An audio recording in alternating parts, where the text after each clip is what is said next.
Hello and welcome. We're staring at a very flat index, at least at this point in time. When we're looking at the Nifty 50 in terms of the tilt, we're seeing losers. HCL Tech, Infosys, TCS, all the IT stocks essentially dominate the pack of losers on the Nifty.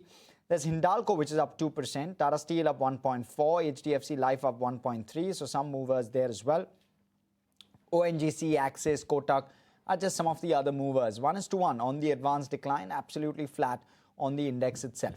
When you're looking at the broader indices, you're seeing some bit of very marginal outperformance, if I can call it that, and a hint of green out there. The Nifty IT index is down 1.5%. The Nifty Bank is holding up just about okay.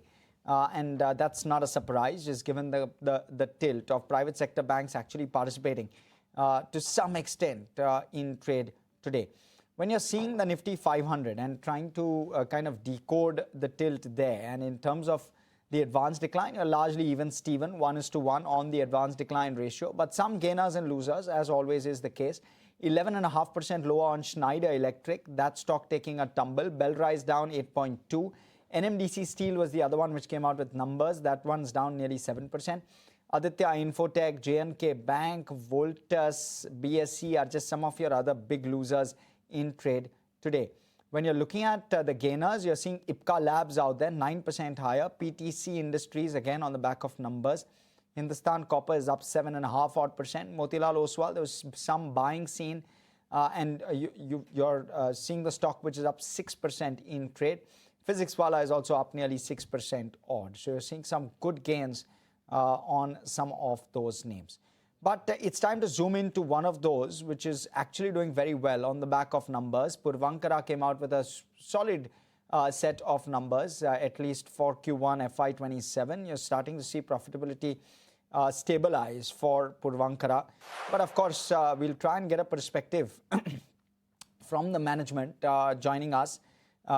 We have Malana Sasalu, who is the CEO of South Puravankara, joining us this afternoon. Great having you here, Mr. Sasalu. Just talk us through what's driven the strong print, at least this time. Has it been execution? Has it been deliveries? What's played out? Hi, Harsh. It's always great to be with you. Great having you. Yeah, thank you. In this quarter, what has happened is that in the Q1 FY26, we did around 1,124 crore rupees of sales.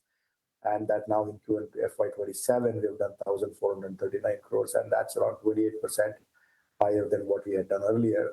And the sales volume also has gone up by area 1.25 million square feet to 1.36 million square feet. Similarly, the realization has gone up as well, 8,988 rupees per square feet to 10,589 square feet. This is on the back of, the sustenance, the pricing, taking up the pricing on sustenance, and also the new projects which are coming up, which came up last quarter of higher value. So because of which the per square feet price also has gone up. We've done good collection, 857 crores, and against that, we've done around 1,199 crores. And that's the most important thing for us. It's a 40% up, which actually denotes that the construction is on track, and collections are on track, and we're hitting the milestones, and we're selling well. So that's a good thing that's happening. And the total revenues, importantly, it's gone up. So we handed over quite a number of units this time, and 877 crore rupees of revenue recognized. And also compared to what was happening in the first quarter of FY26, and which was a loss of 69 crores, we made a profit of 25 crores. So all of that is showing one thing, that the hard work the team is putting together is working, and the results are there to see. Mr. Sasalu, will it be linear in terms of the way in which the numbers pan out for the rest of FY27? Do you continue to grow and do you continue to do the deliveries on ground continue to go up? Yeah, I think there are three things in our industry, right? One is to make sure the deals are closed on time and there is enough goods to sell. And the second thing is that about our ability to execute. And so we've got quite a good ground force to execute, and whether it's approvals, whether it is execution, handing over. So we are doing extremely well on that side.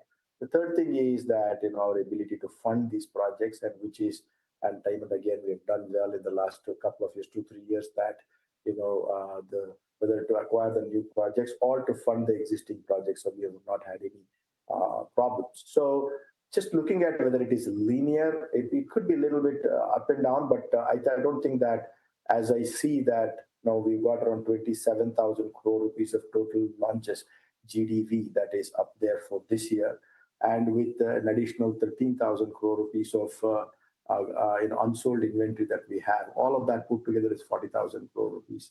So the 11,200 crore rupees guidance that what we've given, we feel we should be able to reach there, barring how the approvals go. Even if few projects are missing the target and couldn't be launched, or the one which is mentioned in Q2 may go to Q3 may go to Q4, I expect that the growth has to be, and from here onwards, the growth is going to be in a determined path. So, Mr. Sasalu, if you could just identify which projects and as per what timeline are you expecting the approvals, especially for this, projects worth about 5,200 crore rupees of GDV that you've, accounted for in Q1?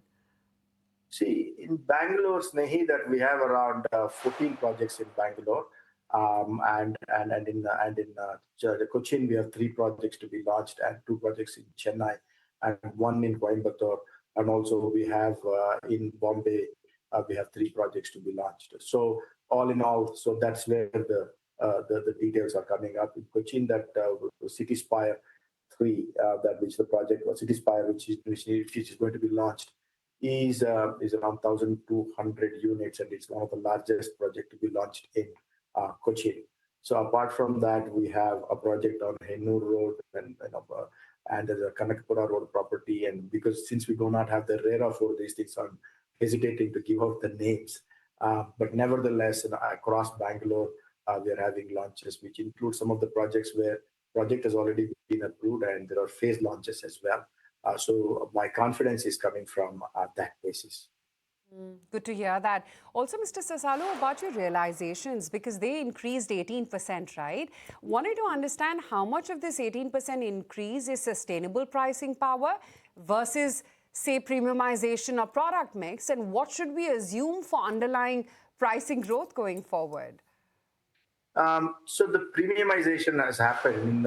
First, I'll talk about the sustenance. In sustenance, I think we've taken the prices by 7 to 8% in the last 1 year that we have seen increasing in pricing, because of the construction cost is also going up on the other side. So the 10,589 rupees that what we've achieved, I think we should be able to easily beat that, simply because all the projects which are lined up, or except for the one which is lined up in Coimbatore, that I expect them to be higher than this number. Particularly the projects which are going to be launched in Bangalore, there is no project less than 11,500 rupees. So we should be comfortably able to beat this number of 10,589 rupees. That's quite interesting. Also, around 59% of your Q1 sales value, in fact, came from Bangalore alone, while a significant part of the new acquisition pipeline is also concentrated in Bangalore. What is the future plan of the geographical diversification that you have in plan? So I think Bombay also did extremely well this time. That's 23% of our sales came from Mumbai, which was not to be in the previous years. So particularly our project in Andheri, Lokhandwala, Estrella did extremely well. And in Bangalore, we did around 55.8%, in Chennai, 11.9%. Bangalore is our home ground, so we will continue to do well there. We continue to acquire more land parcels. And of course, that we want to consolidate in other regions like Chennai and Mumbai. Of course, the efforts are there to increase our portfolio size in Mumbai and Pune as well. So we're in 9 cities, so we have to be making sure that we get our market share higher in those areas. So that's the effort that's going on. Okay, Mr. Sasalu, good to hear that. And markets as well liking your performance and commentary too.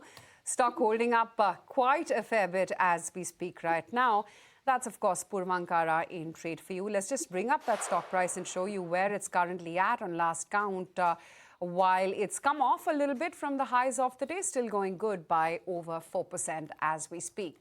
But also here at ad from SEBI Chairman Tuhin Kanta Pandey, who said that there is that CAS, in fact, is here to stay, provided the issues around its implementation are resolved. He also termed CAS as a major structural reform. We are actually analyzing those issues, and will soon come to a view on the matter. CAS would mean more participation. SLBM improves cash participation, and that has been our goal. It has been there in our annual report, and we have a working group, and working group is working, and we must get to the reformed SLBM very soon. There are no concerns around tracking error. We have had letters congratulating us on CAS internationally, and the people have really welcomed it because this is one price on which they can execute. At the moment, I would say that the PMS had a issue that actually the securities, they belong to the investor in the PMS system. In case of mutual funds, this is not an issue because it is based on the NAV. It's a major microstructure reform. So when you have something going on for years and years, and the people, they think that it will never come. The change will never come.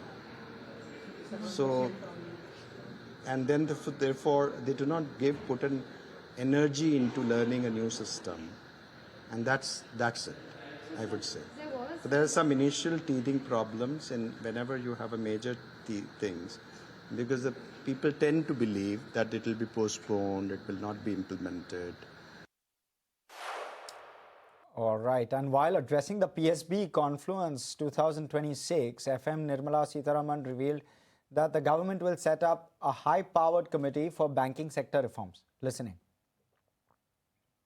We expect the announcement on the high-powered committee to look into banking for Vikasit Bharat.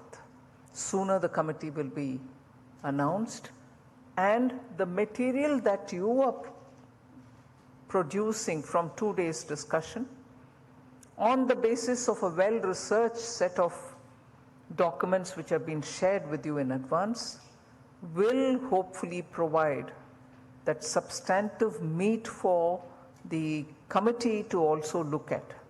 So the committee would probably have that material before them, even as they deliberate. And even as they deliberate, to give us their thoughts and also the recommendations which will help us to clearly understand where the committee wants India to go towards Vikasit Bharat, and in that, the role of banks.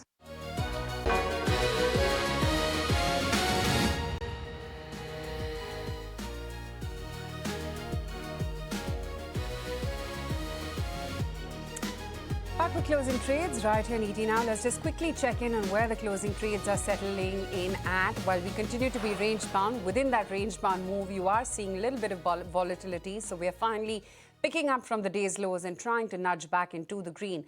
Tata Steel, Hindalco, Axis, they're the ones which are actually leading. Reliance as well, not a big mover, but a 1% uptick thereabouts for sure. And once again, it's the broader end of the market which has recovered much faster than what the benchmarks have done. Motilal Oswal is now sitting on a 6.5% gain. Inox Wind is higher by 4.5%. KFin Tech, 3.6% higher. Oberoi Realty, some of the greatest days last week, and again it pitches up about 3.6%. And yes, the aluminum trade with Nalco now also holding up 3.5% thereabouts continues. But Avi is here to flag off some of the other newsmakers this afternoon.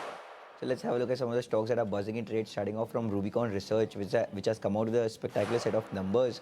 The revenue is up 50%, while the EBITDA is up 60%, and PAT has almost doubled. And the margins for the company have also expanded by 200 bips, working in favor of the company. And that is the reason Rubicon Research is seeing some strong rally. Up next is Satvik Green Energy with a very poor set of earnings. The revenue is down 40%, the EBITDA is down 80%, while the profit has reduced from 115 crore rupees for the same period last year down to just 5.5 4.5 crore rupees, while the margins have also halved for Sattvic Green Energy, and that is the reason the stock is seeing some sharp sell-off. Up next is Uflex with a very strong set of earnings for which the revenue is up 37%, EBITDA is up 97%, profit is almost 7 times, and the margins have also expanded, which is working in favor of the company. Up next is Zaggle Prepaid, a stock that is under massive selling pressure because of a miss on the margin guidance. The management had guided for a 10% margin, while they delivered only 7.1%, which is lower when compared on a YOY basis as well. This is because why the margins fall. That is because of an acquisition of a subsidiary called Dice. So integration and reallocation cost for that. They've hired 100 AI professionals and have also increased their marketing expense, and the employee expenses have also gone up because of the annual increments. So all that is dragging the margins and profitability down, and that is the reason the stock is under massive selling pressure. Our last pick would be Schneider Electric, whose Q1 earnings are bad. Since the revenue is down 4.5%, the EBITDA is down 50%, profit is down 70%, and the margins have collapsed from 11.3% down to 5.2%. All this is because of the rising material cost and the delay in lag in the pass-through to customers. So a very poor set of earnings there. So all in all, these were the 5 stocks that were buzzing in trade for the day. All right. Thank you so much, Avi, for that, and for all of those stocks rounding it up. Let me go across. We're joined by Gurmeet Chadha. He is from Complete Circle Consultants joining us. Great having you here, Gurmeet. Been a while. Talk to us. How are you looking at numbers, and do you expect the earnings momentum of sorts, the bit of upside surprise we've seen this quarter, can it last for the rest of FY27, or is this a 1 quarter kind of, or 1 or 2 quarter kind of phenomena? No, I think thanks for having me. I think the momentum is well and truly back, and it's come back after I think almost 2-3 years now. Even if you see Nifty 50, if you remove the OMCs, I think the PAT growth is upwards of 15%. If you see BSE 500 as a whole, I think almost 490 odd companies have reported earnings. And I think if you take overall numbers, the earnings are looking pretty good, solid at about 18 odd percent. It's happened after a while, and I think at some point of time, it will reflect in markets as well. So the breadth of the market has been pretty good. It's largely Nifty 50 which is struggling thanks to HDFC, Reliance, IT, and few names. Also, I think if you see the basic macro and high frequency indicators, bank credit growth is 18%. Happened after I think 10-11 years. If you see direct tax collection, that's up 19-20%. GST numbers are up despite tax cut by 10-11%. So if you track most high frequency indicators, I think it's showing a pickup in economic momentum. In fact, I'll not be surprised if Q1 GDP numbers are closer to 7.4, 7.5. Real GDP numbers and nominal upwards of 11. So I think, let's see, I think overall things are looking good. And I think at some point of time, maybe second half of the year, hopefully the FI flows will also come back. Good. But Gurmeet, afternoon firstly. Looking at the index level, that doesn't seem to be reflecting any of that cheer. Outside the index though, I mean, the index has its own complications of weightage of sectors like IT and BFSI. Outside the index, where is it that you're finding investable opportunities? Actually, I think few pockets are clearly doing very well. I think power equipment, capital goods is something which is looking very strong. Numbers are very good across the energy value chain, transmission companies, transformers companies, HVDC stations, etc. Their order books are full for next 2-3 years. So that's looking very good. Defense optically looks expensive, but I've been saying this, that it's a decadal opportunity. The defense export numbers will surprise. And a lot of companies reported very solid earnings. I think Solar Industries had very good numbers. Zen had a soft number, but now the orders are picking up on simulators as well as getting nods on newer categories. So this space is looking very good. I think tier 2 banks, mid-sized banks like Federal, RBL look very, very good. I think October will even be better as FCNR deposits and low cost of funds shore up NIMs a little better. NIMs have been on a downward trajectory. Also, a lot of precision engineering companies. I think some really good work happening on R&D, whether it is Azad, Sansera, so many names. First generation entrepreneurs doing a very good job. And one pocket which has really surprised me the most is auto. I think Q1 is usually sluggish. but the numbers have been extremely good. You speak of tractor numbers, two-wheeler numbers, passenger vehicle numbers. I think a lot of auto ancillaries still are not reflecting the sustained momentum in auto numbers, and I think that pocket really looks juicy. Gurmeet, I'm also curious to understand how you're looking at, you like defense, you like cap goods. What about the railways pack? Because if government spend were to hold up, which was a little bit of a concern at the start of this year with everything that's played out, if it were to hold up, the railway pack, which has seen a decent amount of re-rating, just given the time kind of consolidation we've seen, could well be something that looks interesting. Just wondering how you see it. Absolutely, it does, and I think orders worth 30,000-40,000 crores are stuck across transformers, signaling, wagons, etc. I think it will pick up as oil prices normalize, as government shores up divestments, and I think even if you see the trade deficit numbers, looks like the CAD would be contained between 1 to 1.25%. So it's not, the earlier were concerns were the CAD will go up, and in fact we'll have a capital account surplus thanks to FCNR and ECB flows which are coming in. So I think and railway again is very structural. So we are playing more with the railway equipment makers than the wagon makers, etc. So I agree with you. It's just that you will have lumpiness which happens with any business to B2G business. That's what you need to be careful of. Take a more 2-year view and not a quarter-to-quarter view. Gurmeet, I know you rarely talk stocks, but IT as a pack, how does that look to you? And Zaggle in particular, because certain product companies are typically going to do likely better versus your typical IT services companies, and therefore Zaggle surprising on the downside with regard to margins, this 7% kind of margin number, plus all the cash flow issues, the promoter coming and saying that they're likely to hike stake in the company. This was just a couple of months back. How does this story look to you? I mean, I'm not sure whether you're invested or not, but if you have a view. No, so we're not invested here, but I've been saying this for a while that IT services, just because valuations are very appealing, you should not just go all out and buy everything. You have to be very selective. You said first part that focus more on IP and product companies versus plain IT services. So we are not completely out of IT. We have a little contra bet with small exposure to HCL Tech in the portfolio and large caps. A very small exposure in KPIT, considering the valuation art has come at after they revised the guidance. And I think Q2 should be better as auto numbers pick up domestically. And they lost a few contracts globally, especially in Europe, which affected. But it's a very IP-driven company. And some of the mid-cap IT names, we haven't added, but we are tracking Persistent, Coforge, both. I think that's something we would like to look at. I think the new age businesses should be in part of your digital portfolio. I think like Eternal, Paytm, Grow, which is the new age financial services company, something like Misho. I think this is where probably you'll get higher growth rates for much longer. And I think that's where we are trying to do. We probably have almost 7-8% weightage in our digital portfolio, which is more in some of these new age businesses, which are now pivoting and turning around.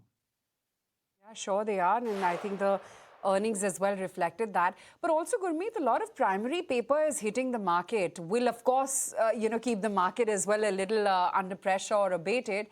Anything that's interested you?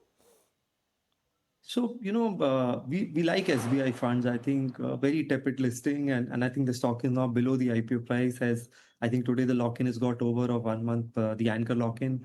It's the largest fund house, more than 12 lakh crore AUM. And as market picks up, AMCs have a beta play because the management fees is linked MTM. They've lost some bit of market share, with some performance becoming more quartile 2 in few categories. But that can happen with any large fund house. It happened with HDFC and ICICI earlier before COVID. It can happen to them. But it's a very strong franchise. And it's a play on rising mutual fund penetration. And I think this looks at almost 30-40% discount to Nippon HDFC. So as market picks up, I think this is something we like. We are looking forward to the NSE IPO as an analyst. I think that's going to be another milestone event. And the one which listed today, the transmission company and auto component maker, I think that's something we are tracking. And there's another company coming next week, which is into facade for glasses. They make the glass facades. So that's something. So there are a lot of interesting names coming. And I think as market improves, you will see primary activity. But I think it's not close to what was there in 2025. So as long as supply is concerned, I think it's okay. Barring LIC, we've not seen a very big supply coming in. Trying to get your take a little bit more, nudge you on KPIT Tech. They suggested that European demand is extremely sluggish, or rather is not picking up. Do you see that as a structural problem? Of course, they're looking to fix it by going to different and newer geographies. But do you believe that European OEM problem could well be structural? Partially yes, and I think some of it is reflected in the price, and you should appreciate management for being honest and coming before the earnings and indicating that. And but as I said, it's more a product software company, and Europe is obviously a large part, but I think they are diversifying and there are more labels which they are likely to add. And then we had the unfortunate event of the promoter passing away. So look at all events and look at fact that it's roughly around 20 times. The risk reward is good. I mean, and only when the news is negative, there is uncertainty, you will get a 20 kind of a multiple on names like this. Otherwise, it's always available at a premium. So as I said, we've taken a very small bet. It's just that we don't want to be completely out of IT. And as I said, we will look at some names like Persistent, Coforge also going forward. But larger IT services, largely, I don't see really they're doing more than 2-3% in constant currency terms. And for that, I mean, if you're paying 15-18 times, I think it's almost par for the course. So Gurmeet, are you still looking at these IT names from a tactical lens, or is it more like a structural buy and finding value at these levels? No, hardly. Just 3-4% weight, Asha, as a tactically. I think stronger tactical call is banking. I've not seen bank Nifty at 11p, and look at. I'm a little disappointed what HDFC has been doing, but look at the valuations of some of the leading banks, SBI, HDFC, ICICI. Most of them. I think there's a lot of value here. And I think October numbers should, because the bank credit optic is pretty good, asset quality is solid. I think it sooner or later will reflect in the price action. There's been long consolidation in some of these frontline names. Gurmeet, disappointed with HDFC with regard to performance, with regard to commentary, with regard to way in which things are going. What exactly is disappointing? Give us your take. No, absolutely disappointed with everything. to be honest, I think look at that. They were 14.5 lakh crores before merger. It's come down to, I think, 11. I think I would have not imagined SBI at 10 lakh crore market cap and HDFC at 11 lakh crore market cap. But it has happened, and that's what tells you that market, you cannot take past performance for granted. I think the issue ailing with the bank has been less focus on core banking and more focus on third party and fee income. And that is getting reflected in poor customer satisfaction level, high middle level attrition in branch, which is almost 30%.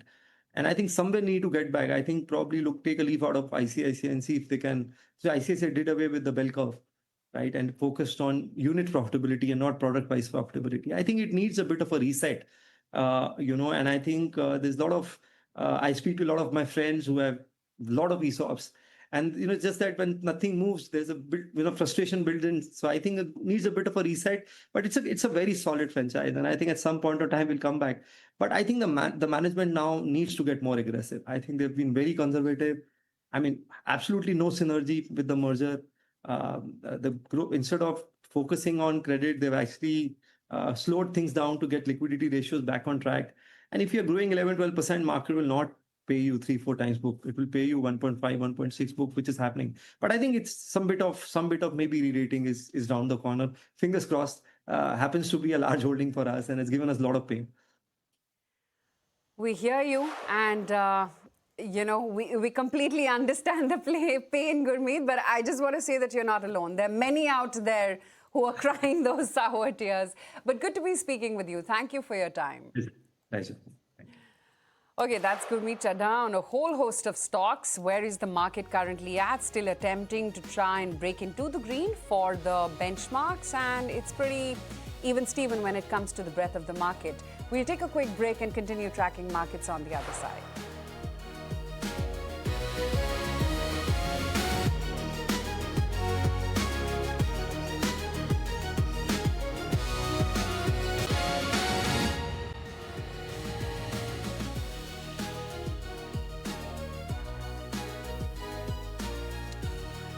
Welcome back, and we're joined in studio by Kunal as well as Ruchit Jain of Motilal Oswal Financial Services, both joining us. Kunal, very quickly, first off on the index itself, what's the view on the Nifty?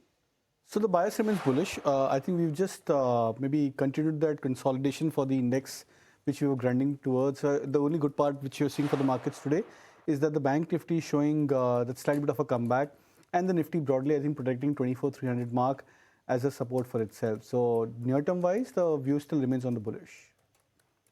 Okay. Sectors and what the move today means, Kunal, with regard to what sectors are doing? So I think today is a day where you're seeing, few of the private sector banking stocks making a comeback. So I think Kotak Bank made a decent comeback. It's just about a percentage or 1% off from its 400 level, which is the 200 DMA for Kotak Bank. You're seeing good comeback from the capital market themes.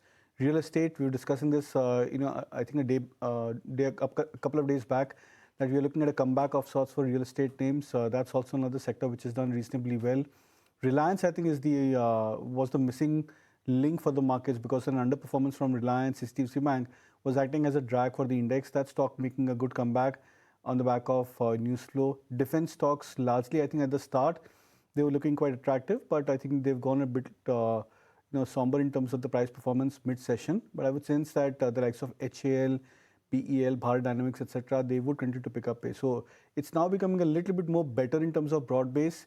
The last 4 days, we've had negative market breadth, which means the advances minus declines, or rather the markets were more in favor of declines. Hopefully, I think that should start to change for the overall market also going forward. Let me also welcome on board Ruchit Jain joining in on the show right now. Ruchit, hi, afternoon. What is it that you're making of metals? Making a comeback once again after quite a volatile last week. Any trades? Yeah, hi, very good afternoon. Well, I think the Nifty Metal Index seems that it would continue its broad consolidation phase. And the good thing is that yesterday's low, Friday's low, if you see it exactly comes around with 50-day EMA. So the momentum could shift a bit on sideways to positive in the near term till this 50 EMA support is intact. So I think Hindalco is one stock that we like from a trading perspective at current levels. We have already seen a good corrective phase over last few months. Stock is witnessing a comeback with good rising volumes over there. So although if the sector does well, we can see some good momentum in the stocks like JSW Steel, but there have been a relative outperformance too. But just from a momentum perspective, I think Hindalco has potential to rally towards 600, 610 in the short term. Right, okay, that's the take coming in on metals. Today, of course, it's Motilal Oswal, that one stock holding out well. Not going to ask Ruchit to comment on that. But Inox Wind, Oberoi Realty, Suzlon, these are the names which are also making a comeback. In fact, Ruchit, on the trend that you're seeing on some of these wind RE plays like a Suzlon, Inox Wind, a massive move on both the stocks. Does it seem like this is sustainable and has further headroom? Both the stocks have already seen a decent corrective phase over last few weeks. So I think the momentum readings are a bit oversold for both.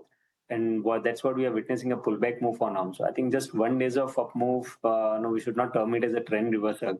So the follow-up move, frankly, would be important to see. If we see a follow-up buying maybe next 1 or 2 days, then one can expect some decent momentum on the positive side. Otherwise, as of now, it's just the oversold setups which seems to be getting relieved of. Stay on with us. Lots more to talk about. Going to take a break and come right back with our market chat with Ruchit and Kunal.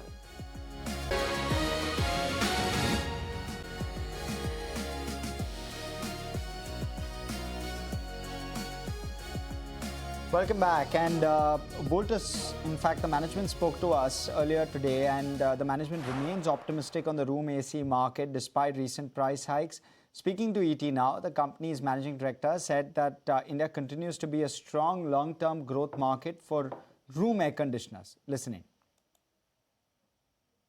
what has been happening is in terms of the quarter two and quarter three are generally very low quarters from a room air conditioner perspective. So around 14 to 15% of our annual sales happens during this quarter two and quarter three, whereas the heavy lifting is generally done in quarter one and quarter four. So having said that, the quarter two numbers are still showing growth, but obviously not to the extent of that 40-45%, but reasonable growth, because as you rightly mentioned, there are many pockets of India where the heat is still on. The rain, the monsoon has added to the humidity of the place, and it becomes very uncomfortable for people to sort of manage that temperature cum humidity. So there is still sustained demand, though I would say not to the level of a peak summer month between February, March to June, which is the peak buying season. Okay, that's the Voltas management speaking with us earlier today. In fact, Ashok Leyland has delivered a robust Q1 with the margin coming in at a huge beat. We spoke with Shenu Agarwal, the MD and CEO, and here's what he had to tell us. We are happy with the numbers. I mean, we know that there has been a lot of headwinds across the automotive industry in India on account of commodity prices. And that has hit everyone, and that hit us as well. But we had in good time, actually anticipating that this is about to come, we had taken several initiatives. I mean, first initiative was on the pricing side, where we were able to increase some prices in quarter one on both the MHCV and LCV side. Then a couple of quarters ago, we also started a project, internal project called Achieve 2K, where we are looking at all our material costs once again, and to see how much we can further optimize. So some of the benefits from that project are coming in now. Also, we had some advantage of the low-cost inventory that we had at the beginning of the quarter. So that also helped. And then even on our fixed cost, we were able to kind of squeeze that or cut the waste wherever possible. So I think we have weathered this quite well, and that is why possibly our performance is better than what Street had estimated. Okay, let me now welcome on board Nitin Raheja as well and ask him about what he's making of the market. And Nitin, clearly gleaming with the fact that earnings have managed to come as a beat and a surprise pretty much across sectors, X, of course, OMCs. Just wanted to understand, what is it that you've identified in terms of investable propositions post the earnings? No, so I think you're right. I think the earnings have been, have been a beat and actually been very strong when you exclude OMCs. And, our universe was showing us in excess of 20% with, of course, a small margin impact.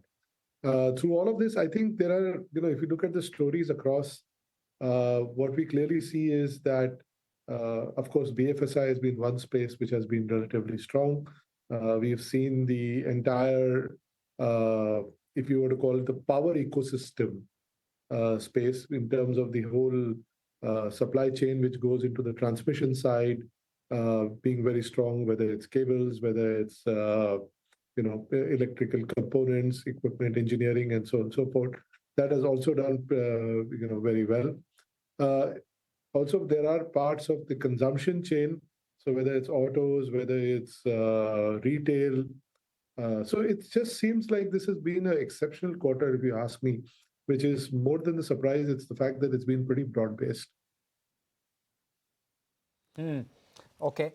Nitin, some of the movers today, the likes of a Schneider, is there a view there? And is cap goods industrial something that you're looking at, that entire space? Yeah, so, without talking in specific stocks, but I think, yes, cap goods as a space is something that we are looking at.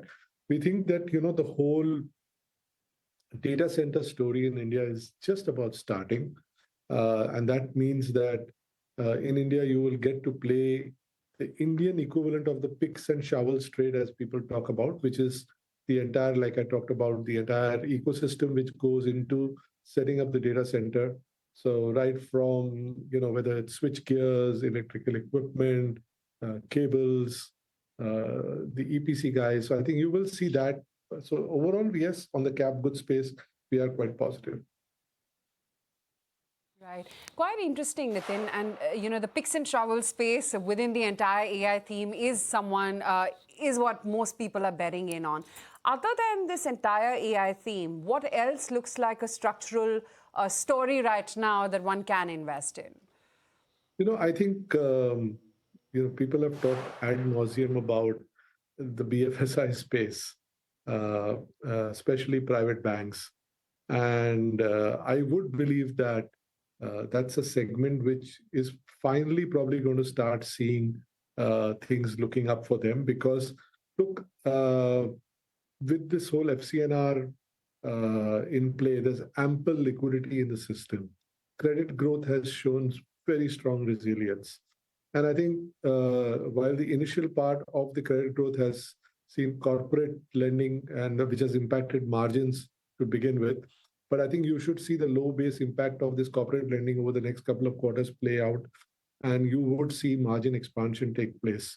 So I think overall valuations out there look very, very attractive with growth sitting on top. Growth was missing in that space. So while valuations were in favor, growth was missing. So BFSI is the one space that we like within that. We also think that with the festival season around, consumption should do well as we head into the last quarter of the year in a month's time. So that's the time when you normally see the consumption space coming back. So yes, I think these are some of the broad themes we like. Okay, time to slip into a very short break. Come back, continue chatting with Nitin, Ruchit and Kunal. Stay with us.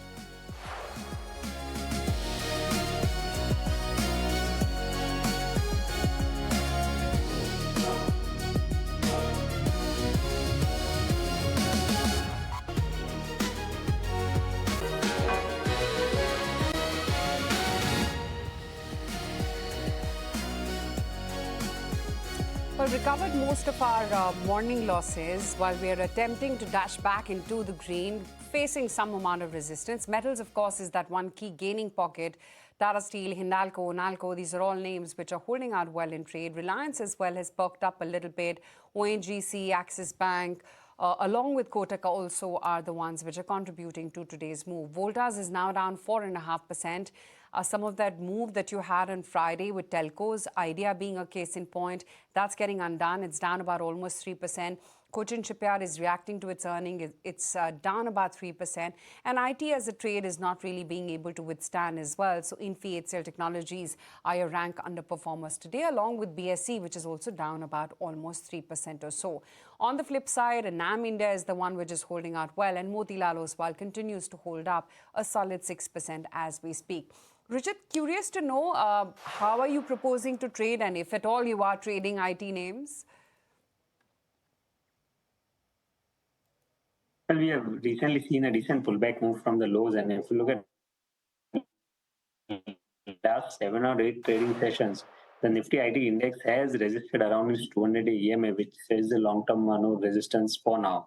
So I think one should wait for some more dip, maybe around 30,000, where the 50-day EMA for the index is placed. If it comes over there, then one can look for taking some counter trades in the IT names. But for now, I think these are not the levels where I would suggest going aggressive long on the IT. And it dip towards 30,000, one can look into it. Ruchit, what's the take with regard to our PTC industries? What's the view there? And from within defense, what are the favorites? So structures are looking quite bullish for PTC industries. A long phase of consolidation was there. Today, the breakout has been seen with that too supported by good volumes compared to its daily average volume, which is I think the stock has potential to rally towards 22,500 to 23,000 in the short term itself. So I think this should do well in the near term, even at current levels, although it's up by 8 to 9%. Still, if one has to take any long positions, one can take a fresh long positions there too. Among the entire defense space, other name Paras Defense we like from a positional perspective. Clear relative outperformance within the defense space can be seen over there. Even when the defense as a space went through some consolidation or a corrective phase recently, this is one stock where we are not witnessed any kind of selling pressure. In fact, the dips towards that 20 and 50 DMA were bought into. So the clear outperformance is seen over there too. So Paras Defense positionally has potential to rally towards 1600 kind of levels. So PTC Industries definitely looks good. Paras is one stock which traders can also look for the short term. Okay. Also, with regard to some of the other movers in trade, Voltus was one of them, and we spoke with management. Ruchit, what's the view there? 4% lower on that stock. It's not that positive. In fact, if you look at last 2.5 years, we have not seen any kind of returns coming in Voltas. In fact, no, March 2025, the stock was around 1250 to 1300. Still, the stock is trading around same level. So no kind of trended moves are there on Voltas. So I think that broad consolidation should continue.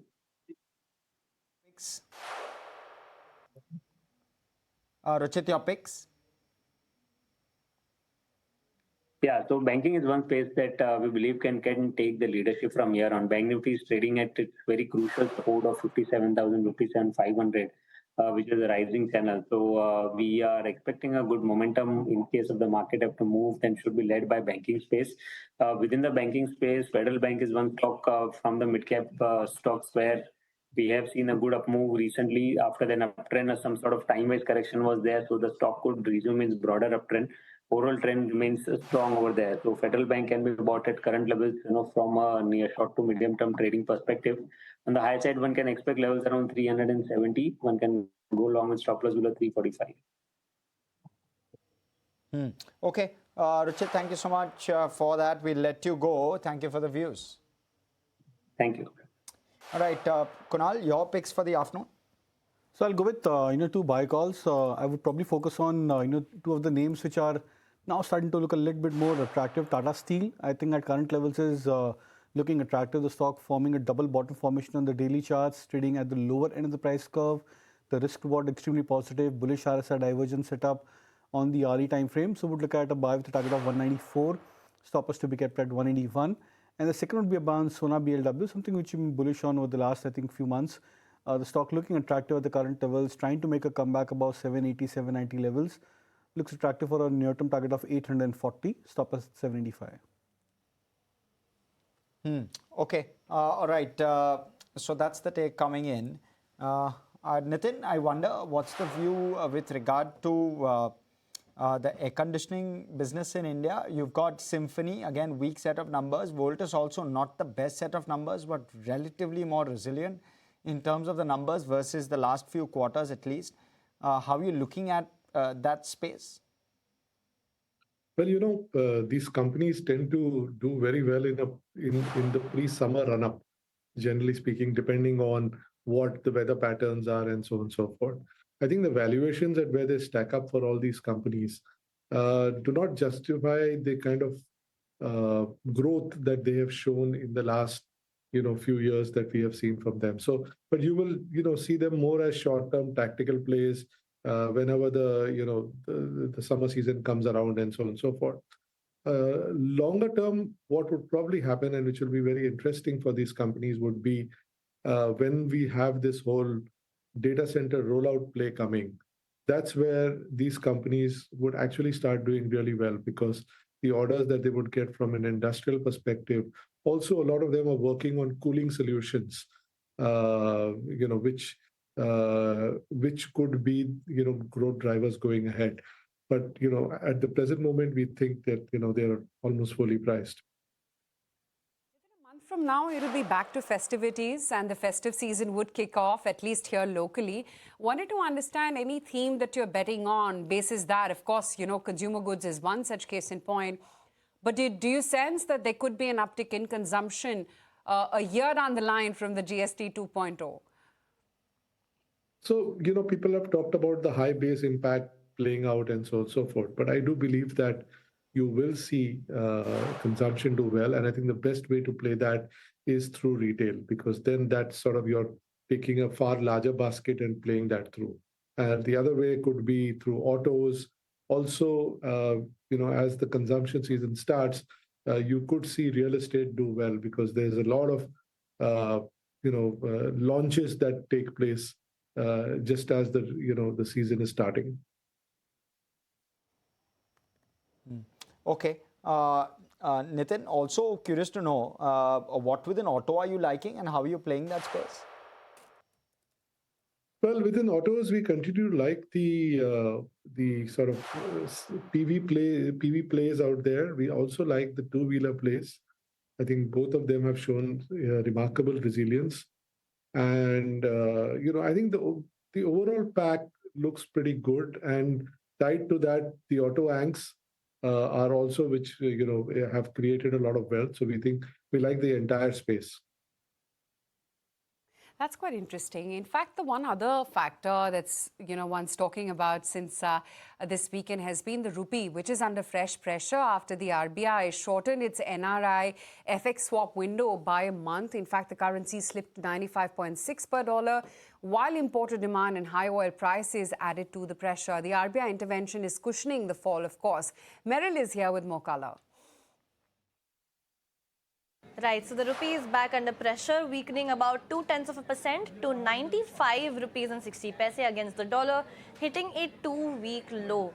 The trigger is that the RBI has shortened the NRI FX swap by about 1 month, a move that has surprised the markets. Remember, the scheme had already attracted more than $50 billion, and Bank of America estimates that total inflows could potentially reach around $80 billion. So any curtailment now raises concerns over future dollar inflows and rupee support as well. This comes despite earlier RBI commentary suggesting that there was no immediate plan to shorten the window, and at the same time, importer dollar demand is also adding to that pressure.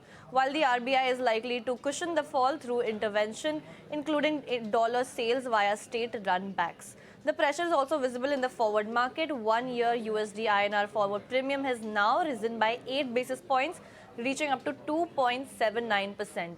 The big risk now to watch remains crude oil. Brent is hovering near that $88 per barrel range, and higher oil prices could now widen India's import bill and put further pressure on the rupees thereby. The silver lining, however, is that the dollar index is softer at around $99.4, while stronger Asian currencies are providing some support as well. So for the rupee right now, it's a tug of war between RBI intervention and external pressures, with crude and dollar inflows both remaining key variables to watch ahead. Okay, thank you so much for that, Meryl. Nitin, you believe this could be a concern with regard to the rupee? You've seen a bit of pressure on the rupee at this point in time, and could that essentially delay FIs coming back? Surely, of course, if the rupee remains under pressure, that will, make a lot of FIs wait. But I think the important thing really also is there are two things here, right? When you interpret this RBI move, it could be a move which interprets confidence, because if you were looking to, they're essentially saying that they've got what they wanted to achieve that. It's also a signaling measure. And, however, like I said, against that, oil prices are the key concern. I mean, if oil prices remain elevated, that would put pressure. So I think the key to monitorable to watch is oil. On the FIIs, my own view is that, look, it's not so much the FPI flows that impact the market or have impacted the market as much as fresh supply of paper, right? Because if you see DII flows, they have been exceedingly strong, by a factor of 2 to 3 times what FII flows are. It's just been that the supply of paper has been tremendous, and also with PE fund selling, promoter selling, and so on and so forth, which has impacted our markets. I do believe that with strong earnings that we are seeing, our valuations are becoming attractive by the day. So I think at some stage you will get to that where the valuations themselves become very attractive for FIIs to start coming back. Okay, that's the take on, where exactly the impact of, all the moves are going to settle in at for the rupee, which continues to stay under pressure as we speak right now. Just looking at some of the other themes in the market, and clearly the entire wind RE theme seems to be playing out. We talked about Suzlon, Inox Wind is up 6%. And yes, capital markets as a theme continues to hold out well. So while BSE is a drag today, that's not the case with the Motilal Oswal or Anam India. Nitin, another one of those structural stories, the capital markets theme? I think we are in for a long term on this. I think there's been a structural change as far as this is concerned, especially post-COVID. I think people who sort of entered the market at that time have are yet in the money by a margin. I don't think they're going in a hurry. Equity as an asset class is here to stay. So I think capital markets will continue to be a very strong story. Although if you look at the valuations, they are not really the most cheapest in the sector. But I think if you're playing this for the long term, yes, it will continue to remain a very strong story. Also, it's helped by the fact that that it enjoys favorable taxation. So even if tomorrow you earn as much as in a bond, the fact that you're paying less tax itself gives you a big head start. So I think this is a whole long-term story that one should have in each portfolio. All right. I wonder what you're making of the real estate pack, Nitin. You had some good numbers coming from Puravankara, and even overall, Realty, there was some bit of slow execution in certain pockets, but outside of that, it's been a resilient quarter. Yeah, I think real estate has surprised everyone for the cycle which has started in the last 3 or 4 years, and you had this period where real estate as a pack underperformed for some time, but I think we are gradually starting to see signs of coming back. And normally, like I alluded to, especially post the period which we call as Shraddh out here, you have this whole festival season which starts, and you have these pre-bookings and so on and so forth that take place. So you should be getting into a season where you see more launches to take place, and that should work well for real estate.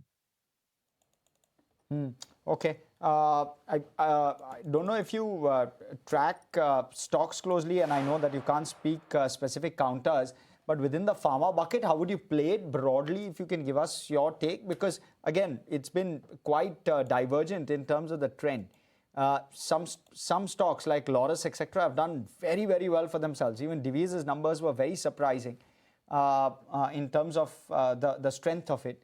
But there was a certain pocket which was weaker as well, Cipla and the like. So you're right. You yourself alluded to that it's been pretty divergent. So the way to play pharma is one is, of course, from a domestic pharma perspective, I think the story is quite strong. And you are seeing that happen across the board. So one way to play is domestic pharma. The other way, when you're playing generic or export pharma within CDMO, given where valuations are, you have to play it on a bottom-up basis. And each company is placed differently depending on its product basket, where it is with respect to the generics. So I think you will have to play that on a pure bottom-up basis. That's bottom-up ideas within pharma is what Nitin is recommending. Let's take a very quick break. We'll come right back with Nitin Raheja and Kunal Bothra.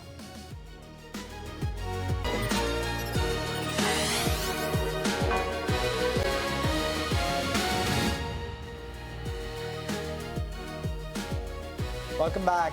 Reference price closing in, which is a 315 price, and you can see some movers post that as well. And we'll continue to get you updates with regard to how those price movements are playing out on the street.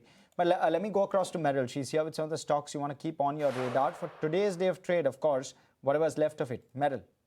That's right. So we've seen Ipca Labs in focus today after the company upgraded its full year FY27 revenue growth guidance to 14 to 16% range and EBITDA margin guidance to 23% from the earlier mentioned range of 22 to 23%. This reflected strong business momentum that the company saw in the first quarter. Exports surged 34%, which was led by Europe, while API revenues also grew 30%. Next up is Unichem. The company did reported margins at 11% in the first quarter, with potential to reach mid-teens highlighted in the medium term for them. Next up is for the other stocks that we're also seeing in focus today is Belrise Industries. Revenues for the company grew at about 12.5% on a year-on-year basis. EBITDA also grew about 4.3%. The stock was down even after delivering sort of an inline performance. This is because the margins for the company overall missed expectations, with EBITDA margin declining to 11.5% from 12.5% in the previous year. Puravankara was also in focus. Revenues were seen up 62% on a year-on-year basis. Net profit saw a swing to profit from a loss reported in the last year. EBITDA was also up more than double this time around. We've seen the strong performance, which was backed by improving realizations and also disciplined execution across its residential and commercial portfolio. Last but not the least, Voltas was in focus. The company reported sort of a miss on both revenue as well as EBITDA in the first quarter. PAT did beat estimates, but margin came almost in line with what the streets were expecting. So that's why we saw this kind of move in Voltas as well. Thank you so much for that, Meryl. Those are just some of your big movers in trade. But while we're at it, I want to quickly mark out how rates are settling in the cash segment today. And post the reference price, you're seeing a bit of pressure on the Nifty. Post the 315 mark, we're down around 0.4% thereabouts.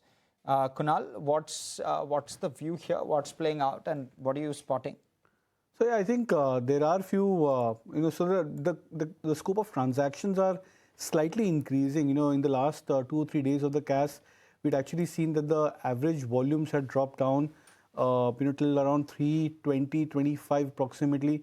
We were clocking around 750-800 crores in terms of the average turnover. That's so far today, at least, seeing that slight bit of an uptick. We have crossed that 900 crores so far. My assumption is that in the next 5 hours, we could probably 5 minutes, we could probably cross maybe that 1,000 crores mark, which could be a decentish kind of a indication that the markets are now trying to get a little bit more accustomed. In terms of the closing, yes, there are few stocks which have started to show those initial signs. Trend, for example, showing a change of 1%. PG Electroplast, I think 2.5% odd. So we need to see how this really impacts the benchmark indices. So far, it looks to be more on the stable note. Okay. Sajid, you want to weigh in with regard to F&O and what's playing out? Not much happening in the F&O actually. If you look at, from 1 p.m. onwards, we have seen some kind of put writing coming into play. We saw, I think, the banking stocks which were down in the early morning trade, rebounding. So there's a short covering which is coming in for Nifty Bank, and that's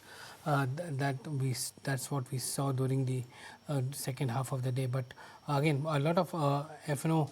In the F&O, you have seen a lot of put writing which is coming in, and especially a day before the weekly expiry, there is a lot of put writing happening at 24,200 levels, with some positions now built for next week in 23,700. That's something which is active now, 23,700 level strike, which is active for the puts, and that could also basically means we're drifting towards a little lower in the market. If you look at how it's panning out as we speak.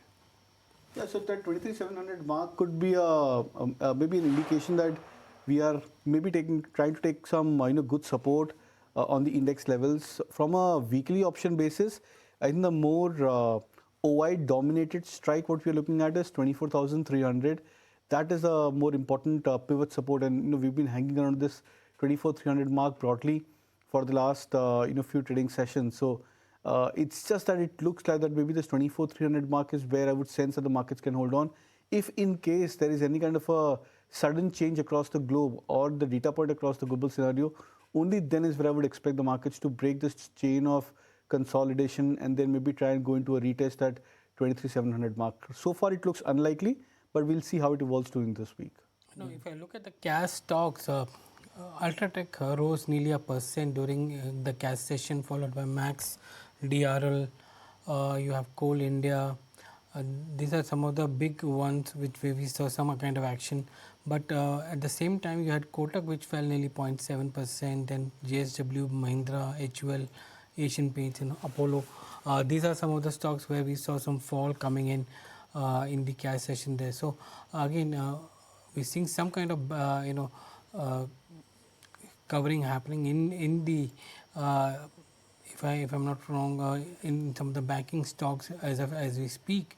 But overall, it seems like that we are just going along the entire trajectory of drifting down in the market? I think we're still trading in a range, Sajid. I'll look at it this way, that we've taken a lot of time for the index to consolidate, and frankly speaking, the index is not the true, so far it's not the true highlight of what's actually happening across within the market, because you look at the kind of sectors and stocks making a comeback every now and then. Look at the real estate pack, for example. That's a classic indication of the mood of the market today. Index, because of its own weightage and the logic behind, is acting into a bit of a range, but 24,300 I would still believe is a good pivot support. Yeah, and while the HDFC Bank may have ended 0.3% lower, and maybe Kotak ending 0.4% higher. Sorry, ended 4.3% higher, and Kotak ending 0.4% higher. If you look at how it worked in the cash, it's nearly 0.7% fall for both Kotak Bank and HDFC Bank is now nearly 0.3%. So the kind of positioning that we had before 315, there has been some shorts that came into the system in the second half, as a result of which we've seen the Nifty Bank closing absolutely flat. It's 6.7 points higher actually in that sense. So that's something which is coming in from the cash market there. But the F&O market is open at this point in time, and we're seeing good amount of put writing which is coming in, especially in some of the stocks. If I look at some of the most active stocks in today's F&O trade, you'll find BSE 3400 strike call. BSE call 3400 is the most active, followed by HCL's 5100 call for the August series. And in the put side, we're seeing BSE 3300 and 3200 strikes being more active. Reliance 1300 put is also very active. But today is the day of BSE and HAL. How are these two stocks look for you? Yeah, I think BHL is something which is looking very attractive. BHL, I think, has not at 430 plus levels. I would believe it's a strong indication of a fresh breakout, and it's a fantastic chart when we look at this over the span of the last 6 months broadly, from a point when the stock was at 240 or 250 start of this calendar year, towards a point where the stock moved up towards 400 first. So there was this 140, 150 point rally for BHEL, and now the stock has gone through almost like a 2-3 months patch of a time-wise correction. So a classic comeback, a good retracement, a strong price consolidation, and now the stock seems to be getting ready for a breakout post this consolidation. So I think it's a matter of time. Maybe the stock may be a little bit more volatile over here, but if for someone who has a time frame of 6 months plus, then I think staying invested into BHEL is a good strategy. HAL, on the other hand, even though after this run up, it seems like there's some supply which is coming into the stock price at higher levels.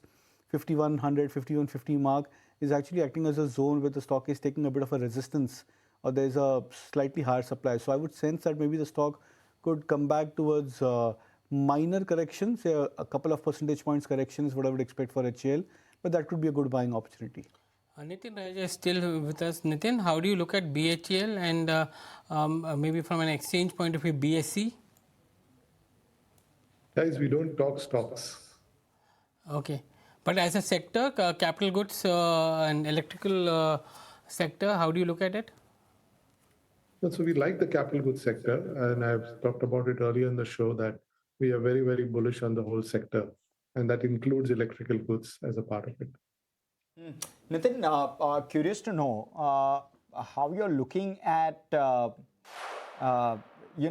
entire energy basket as a whole, and how exactly would you play it? Some of the power financiers have also corrected, for example. Is that a pocket which you would consider at this point in time? We don't like these companies specifically, although the valuations are very cheap. But I think we haven't seen the kind of growth rates that one should be seeing, given how the sector is doing. So we would rather play it through broader financiers as such. And as energy as a basket, really tends to give you it's more of a tactical play that you play from time to time rather than as a long-term strategic play in your basket. And what about QSR, Nitin? Some of these names have rallied, 25% over the last, in fact, a month to date. How do you look at that pocket, and are the earnings looking structurally that strong? So QSR has seen a revival. We've seen the ordering velocity go up. We've also seen some amount of consolidation in the sector, which has also helped this sector and as such. And hence, after a prolonged period of virtual consolidation or no growth, we started seeing the sector come up to and rally in the recent time. Now, in our own view, in the short term, I think the valuations look very, very fair in terms of where they stand. But I think longer term, the sector should do very well. And how would you place your bets? There's one very large player there, and then there are a few small ones. How should one play the theme? We think that this is again a sector where the large player will have a disproportionate market share and should benefit, and will be the ones who will set the model for the sector, and one should be there. Among the capital markets play, Nitin, exchanges, how are you looking at them? There's a big exchange listing coming up in next couple of months. Do you see, and BSE is now going to be part of the Nifty 50 by the end of September. How do you looking at exchanges? Well, exchanges are quasi-monopolistic businesses. If you see, once they have a significant market share in any particular segment, it's very difficult for a second exchange to come and disrupt that. And all the exchanges in India have, developed their, unique areas of stronghold and, maintain market share out there. Having said that, we think that what would also happen is, as you get more of them starting to trade, some of the premium valuation that you said would get sort of more dissipated as such. But structurally, I think they are great quasi plays on the capital market growth that we see. Kunal, finally, after I think the Nifty is settling at below 24,300, 24,287.6.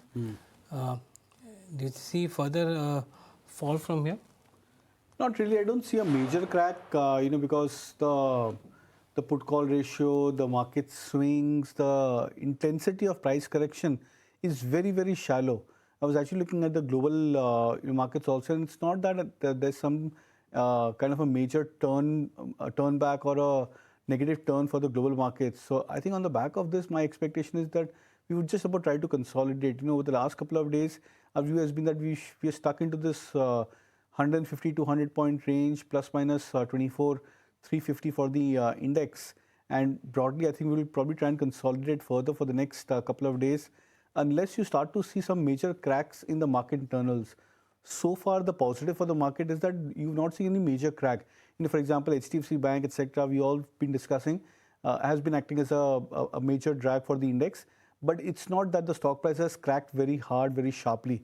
It's just that it's just unable to lift off to any kind of a major recovery. But there are traces of markets showing signs that the sectors which have been underperforming, they are trying to make a comeback: real estate, defense, PSU banking names, IT, etc.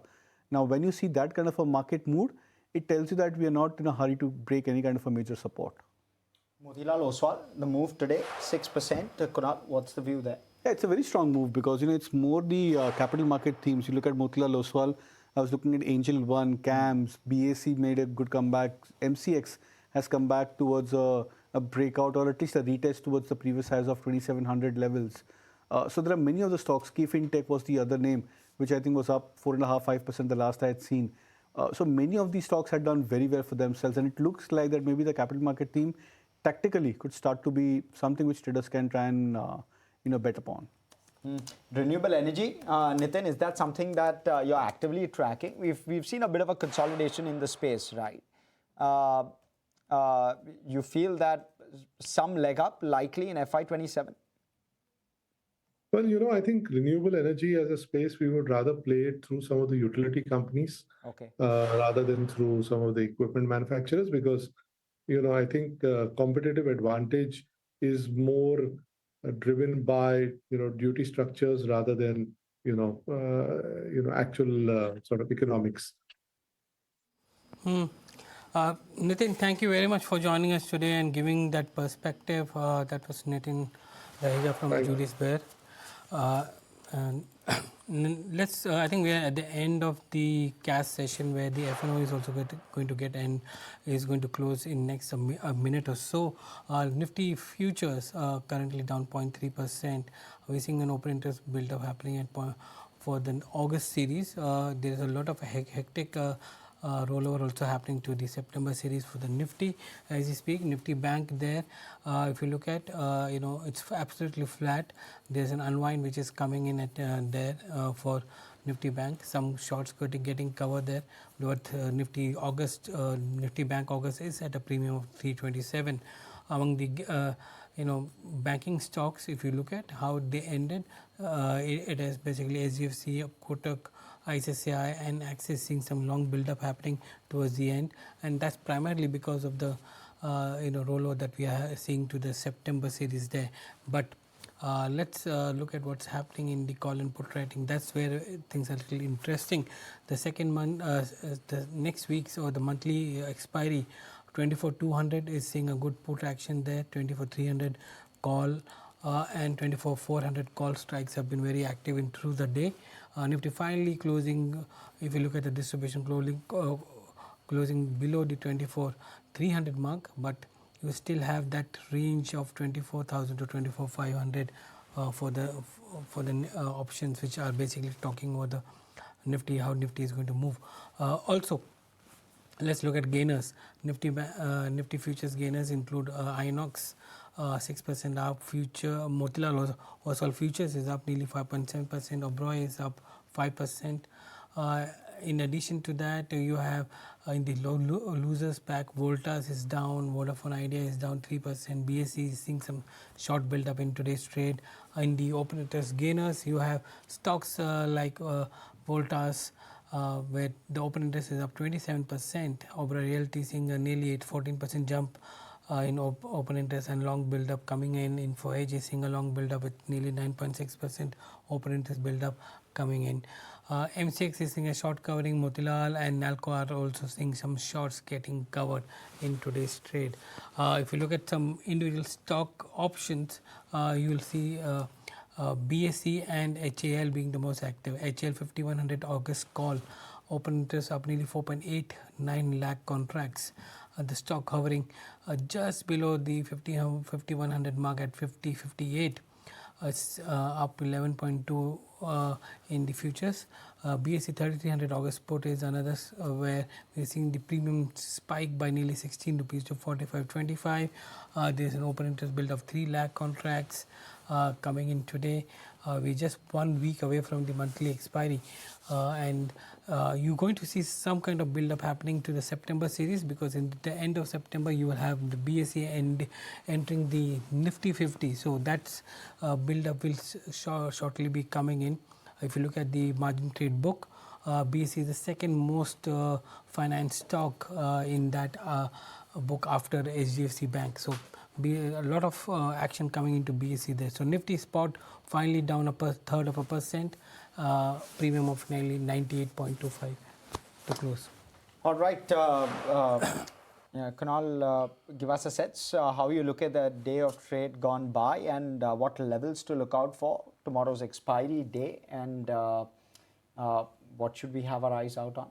See, I think it's going to be again a weekly expiry. The next week I think is going to be very crucial. Yes. In that sense, because of the monthly expiry, because it's not just a usual or a normal monthly expiry. It's going to be the first monthly expiry with this new closing system. So the markets would probably try to wait out for this major event shaping up. In terms of the market mood tomorrow, I would sense that we could continue to just about drift onto a consolidation for the index. I think there are some slight positive signs across few of the other asset classes like gold, silver, and then retracements into dollar index, etc. That should try and play positive for our markets going forward. So my expectation is that we may just about swing around this 24,300 mark, plus minus few, half a percentage points for the index. But broadly, we should hold on to the index in terms of the short-term support level and see a bounce back going forward. Thanks, Kunal, for joining us and giving us the closing calls there. But time for a special segment, Commodity Central, where ET Now Sneh talks to Sabyasachi Ray from Gems and Jewelry Export Promotion Council over the export trends from gems and jewelry sector.